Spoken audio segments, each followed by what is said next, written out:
Dr. Frankl, what is the difference between people who are able to pick themselves up, get over life's problems, and those who are not? The decisive factor is decision, the freedom of choice, the freedom to come up with a decision. It should be, I would like to become this way or another, in spite of conditions that should only seem to fully determine my behavior. I wish to act freely as a responsible being, which is a human being. I wish to act in accord with heredity and environment, owing what I become to them, but also, if need be, in spite of the worst conditions. This is exactly what you could watch and witness under severe, extreme conditions of stress or of tragic conditions. Just think of people living for several years under the worst conditions of a prisoner of war camp. There's a whole body of psychiatric literature about that, or for that matter, in concentration camps. And this is what should be acknowledged. People are free, and if you watch or study the lives of such people in just a detached, down-to-earth, empirical, strictly empirical, scientific way and fashion, in another way than you presented it and you commented it, in another way, then people get the picture, the impression of a human being as something, not someone, something that is fully determined, whereas they don't recognize and acknowledge the freedom and the responsibility for themselves, the responsibility for making something or someone out of himself. So your basic philosophy is that life has meaning under all conditions, but how easy is it when there's a sense of hopelessness, a sense of despair, to recognize this meaning? Let me confront you with a somewhat strange definition of despair.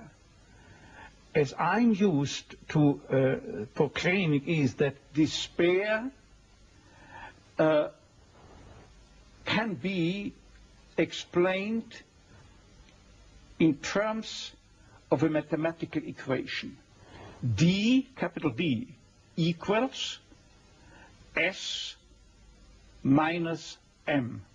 What does it mean? Despair is suffering without meaning. As long as an individual cannot see any meaning in his or her despair, he or she will certainly be prone to, in its suffering, I wanted to say, no meaning in the suffering, he or she will certainly be prone to despair and, under certain conditions, to suicide.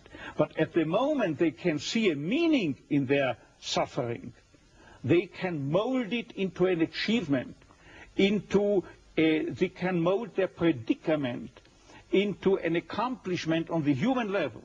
They can turn their tragedies into a personal triumph. But they must know for what. What should I do with it? But if people, like so many segments of present-day society and population, cannot find any meaning whatsoever in their lives, cannot see anything meaningful, they more often than not have something to live by, or say at least enough to live by. They cannot see anything to live for. What is the answer to the question, why me? Why did this happen to me? The answer to such a question is nothing that a psychiatrist or any other type of a scientist can come up. But I would not share the opinion of, say, Jean-Paul Sartre, who said we have to accept and to shoulder courageously, heroically, the absolute meaninglessness of our lives.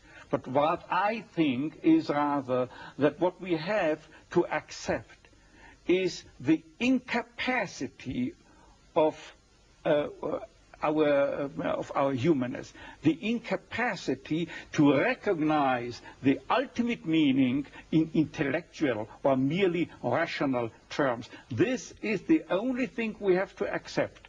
But still, we may believe in an ultimate meaning, but to lead someone, say a patient, to eat the way for him to such a belief, to faith, is of course not the business or job to be carried out by a psychiatrist, but rather by a theologian.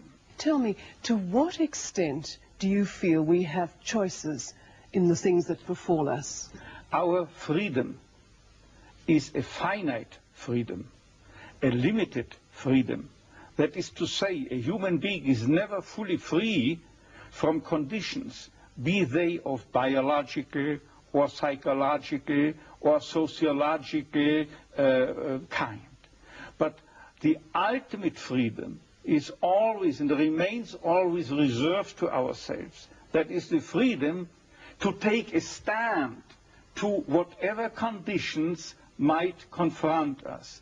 How we react to the unchangeable conditions is up to ourselves. In other words, if we cannot change a situation, we have always the last freedom to change our attitude to that situation. Dr. Frankl, give me an example of meaning that can be taken out of a situation of despair. I once received a letter from a young Texan student who told me his own story. At the age of 17 years, he had an accident when indulging to his diving sport. And from that time on, he was paralyzed from the neck down. And he wrote to me, "I broke my neck, but it did not break me. I am at present helpless, and this handicap will remain with myself apparently forever. But I have not given up my studies. I went, because of my own helplessness, to help other people. I want to become a psychologist, to help others. And I'm sure," he wrote to me, "that my suffering will add an essential contribution to my ability to understand others and to help other people."